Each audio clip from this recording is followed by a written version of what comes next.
welcome to the program, and something a bit different today and over the next couple of weeks. We're calling it the Business Builders Boot Camps. It's something that you've been requesting over recent months, that we focus on a single issue that is so important to small business owners every week. Today, we're going to focus on sales. In future weeks, that focus will change to import-export, financing growth in your business, building staff culture, import-export IT.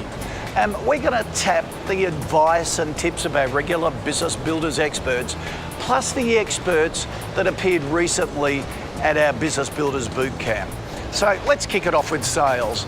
My dad had a terrific saying that any mug can build profits by cutting costs, but the long-term success of any business is all about building revenue, and that's sales. We're not talking marketing here, it is sales, getting money in the door.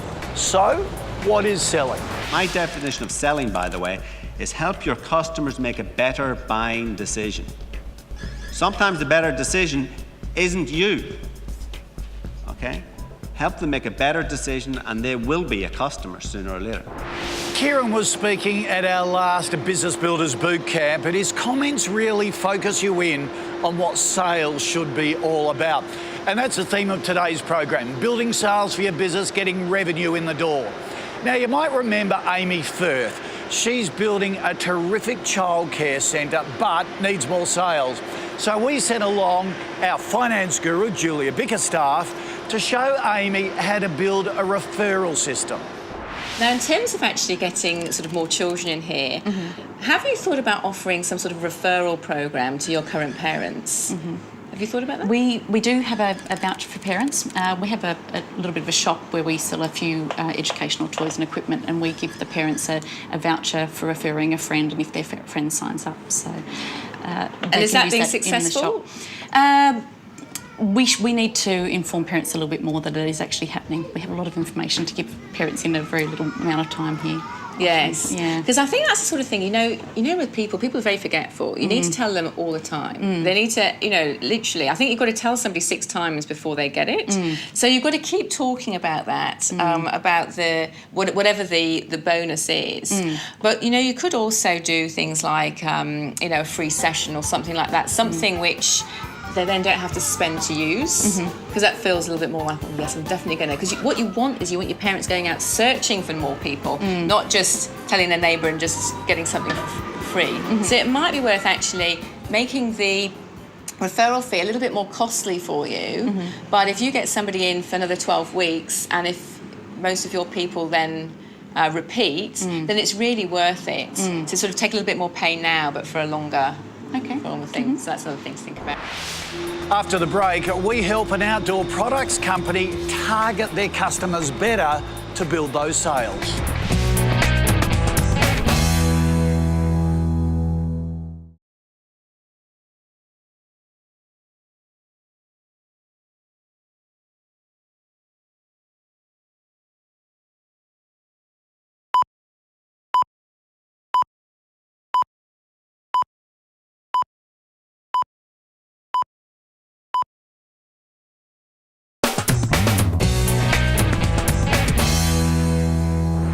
If you don't see yourself as a salesperson, that needs to change, okay? You are in sales, okay? Because you've got a revenue line, and that's the business that has to be met every quarter, every month, every year.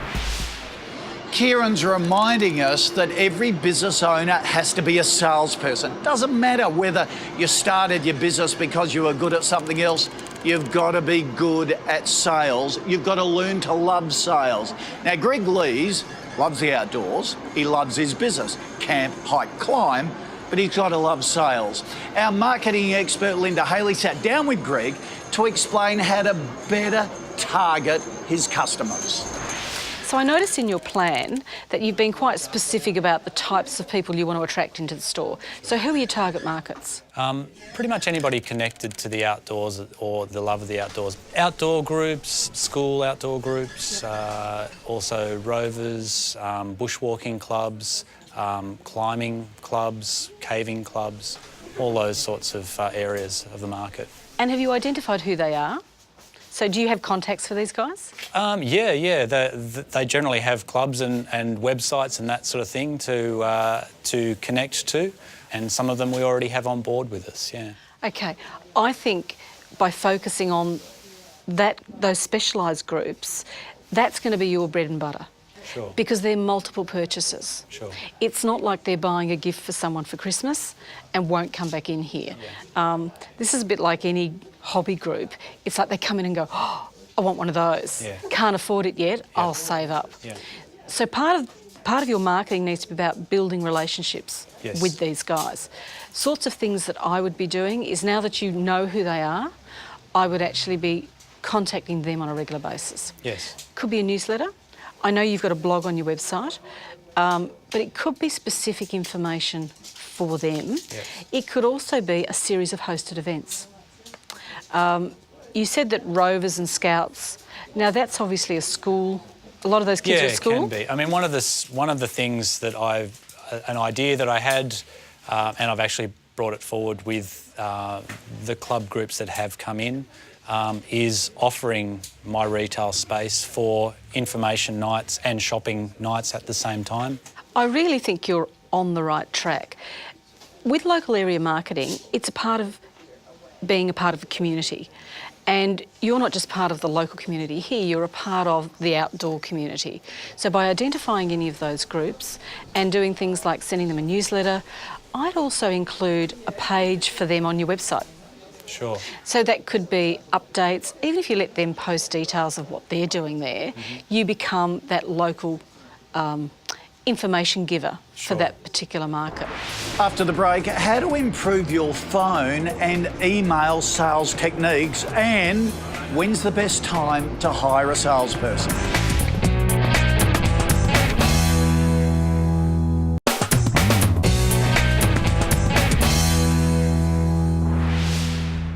So I rang up 4 of my mates while I'm sitting in the car park at this surf store, and I said, I need you guys to come over tonight.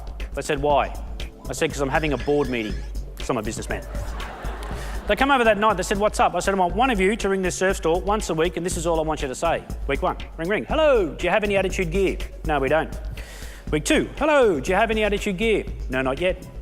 Week 3, hello, do you have any Attitude gear? No, but a few people have been asking for that brand. Really? Week 4, hello, do you have any Attitude gear? And the guy goes, no, we're waiting for the rep to come back in because there's such a demand for his product. There was no demand, it was just me and my 4 mates ringing up the same bloke asking the same question. You know, when it comes to growing our business, what a lot of people fail to do is listen to what's been said to them. Just because we have this great idea where our business should go, maybe our customers might have another idea of where it could go. And if we start listening to what they're saying, they'll probably give us the secrets on how to sell to them. Because I didn't hear this guy say, I don't like it.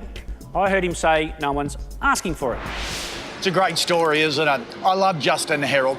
He built his Attitude clothing business from nothing and sold it for an absolute mozza. And those guerrilla-type sales techniques were an important part of his early success. Now, Darren and Heather Stewart own Macon Tracks, a business that builds BMX bike tracks around the country. Now, their early sales leads are usually followed up by phone and email. So Kieran McGuigan sat down with them to show them the best technique to follow up. Do you have a strategy around continually getting to voicemail or people not answering emails? How long do you persist with that, or is there another way to deal with it? Yeah, well, the voicemail, or what's commonly known as voice jail, can be a real problem for a lot of sales strategies. However, the challenging thing is, or the great opportunity is, that voicemail is a fantastic opportunity to reach prospects, because it allows you to leave a message and they call you back. The question is more about technique. What messages do we need to leave with our prospects so that they want to call you back? So there's a couple of generic tips that I want to leave you with, particularly with voicemail. And one is, don't sell on voicemail. Don't introduce yourself giving war and peace about your company, who you are, what you do, who you've worked for. It is not a pitch. The whole purpose of voicemail is for them to listen and call you back. So you need to change the tone of your voice. A lot of salespeople, when they leave voicemail, sound like 10-year-olds knocking on the neighbour's door, seeing if Johnny can come out to play. You know, hi, we've got a new bike. Can John? Yeah, we're really excited about it. And what? That's not the way to play it. With voicemail, you need to sound as if you're the local sergeant from the police station ringing up. You know, change the timbre of your voice. You know, sound slow, paceful. Don't pitch everything. Leave them your name and leave them your number. Hi, it's Kieran McGuigan calling. My number is 0404 852 347. Can you call me back when you get an opportunity regarding this? The regarding element's really important. Okay, it could be regarding the safety of some of the equipment in your area. It could be regarding this. So when they call you back, that's the opportunity then to have the conversation. Email is a really sensitive subject for a lot of people, particularly if it's unsolicited. I'd encourage you to do the same thing. If you're sending an email to someone that you haven't met or haven't spoken to before, you do need to excuse yourself and say, look, I'm sorry about sending you this email. We haven't spoken before, but I thought this was the best way to move forward. You have to do it one-on-one. And it has to, if it comes across as being part of some sort of bulk email, not only will you be listed against various spam filters, etc., but you're actually doing the reverse of what you want to achieve. Now that can take a little bit of time. So what I'd encourage you to do is to have, if you use Outlook or any sort of contact management system, you can create generic signatures in there, okay? Part of your signature should be probably about 80% of the email. So you just need to personalize it top and bottom and change a few things, and then you can start sending and have 5 or 6 different flavors of it so that you can hit a button quite quickly and zap it out. It'll still come across as being personal, but at the same time, it'll reduce your workload. But Darren and Heather believe they need in-house sales help to grow the business, and they want to know when's the best time to hire a salesperson. At which point do we start thinking about employing someone to assist me with this? Okay, it's a great question, and it's a question that troubles a lot of businesses. Often they'll go out and employ salespeople too early in the process or too late. Picking that right moment is important. I would encourage you to start looking at the ads that are in the marketplace now for salespeople in your industry set or market and work in this space. Understand what sort of salary expectations they would have, what type of experience that you would need.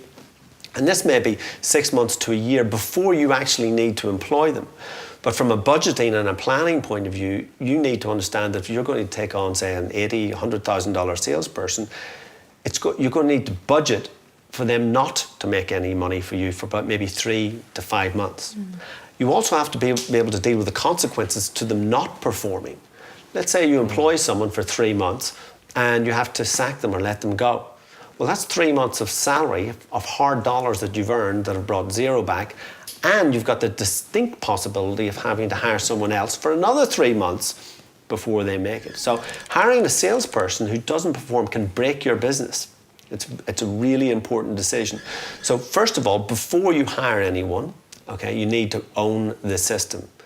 Salespeople and recruiting salespeople is a little bit like herding cats.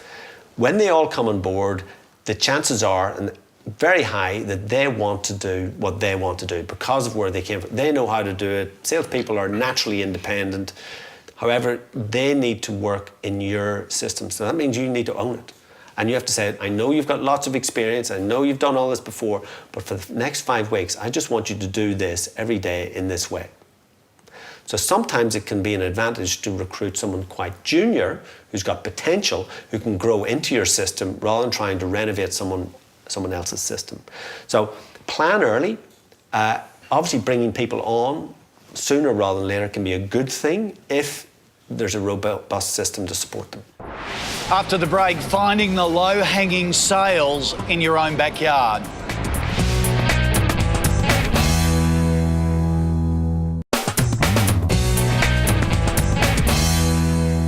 I need to start using my customer as my salespeople. So, because people would come in all the time by me listening to what they were saying, and they'd say, look, I love your stuff, Justin, but I can't get it anywhere but the markets. And I'd say, look, you won't get it in surf stores because I'm not a surf brand. You won't get it in sports stores. I'm not a sports brand. You won't get it in Australian-only stores because I'm not an American brand. You won't find me anywhere these days. And I say to them, listen, would you mind taking some of my business cards?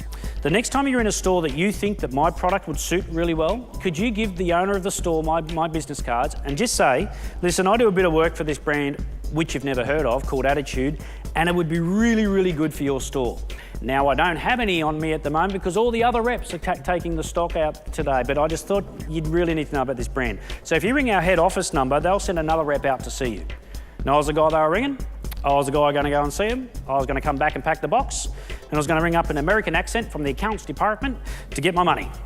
But on average, I'd pick up between 15 to 25 stores every single week, purely based upon me getting my customers to actually like the bloke who ran the business, number one, and then become the salesperson at the same time. And they were paying me the privilege of doing that. As Justin says, prospects are everywhere, and often your best salespeople are your existing customers, or they could be right in your own backyard. You see, Matthew Aker is riding the Dancing with the Stars boom. His Arthur Murray dance studio is going really well, but he wants to take it to the next level. Our marketing specialist, Linda Haley, says that next step in growth could be right under his nose. So one of the first things to think about is when you're trying to build your profile in the local area is to go back to basics and actually start thinking about the people who live in the area. And I actually like to start really small. So the first thing to look at is who's in this complex here. So I think there's, 6 or 7 businesses? Yeah. And next door, you've got a pole dancing studio. Yeah, absolutely. So are they the same target market as you? No, not at all. They're very much a different target bracket. They're definitely a very different cost bracket than what we are too. If anything, they do bring a little bit more exposure to us than maybe we would to them. So that does work somewhat in our benefit. Okay, so one of the first places to start is actually getting some cross-promotion going between the two of you. Yeah. And if you can find another business that's in your area and is similar, there's no harm in doing an open day for both studios. Although it's a younger market next door, they've still got parents, they've still got friends who may be interested in the ballroom dancing. The other thing that we need to think of too with the market next door being younger is they could be potential wedding couples. Yes. So younger girls getting married who want to do their wedding dance. So a bit of exposure is not a bad thing, even down to putting a brochure leaflet outside. So that anybody driving through the complex can actually pick that up. Yeah. So, okay, so we've looked at the immediate area, so let's widen out again. So around here in the business park, who do we find? Primarily, I mean, there's larger corporates within Norwest that are part of the local business chamber that we were part of there, and in and around there is the shopping centres and that sort of thing that are all within a general sort of short distance away. I tell you what could be a really good idea is to do some casual leasing in the local shopping centre. Okay. Because you've got a product that's very visible, and you already do bridal fairs and other trade shows, you've already got the material to pop that straight into a shopping centre. Yeah. So that would give you exposure to the majority of people who are shopping there who tend to be couples. Yeah, my demographic. Yeah, your demographic, exactly. Are there any other high traffic businesses in the area? There's a bowling alley right underneath us. Yep. They definitely bring a lot of traffic through, especially on the weekends. That might be an opportunity. Okay, so I think probably the best thing is to go for a drive at the weekend and have a look and see who's out there, where's the high traffic, and think about how you can tap into their markets.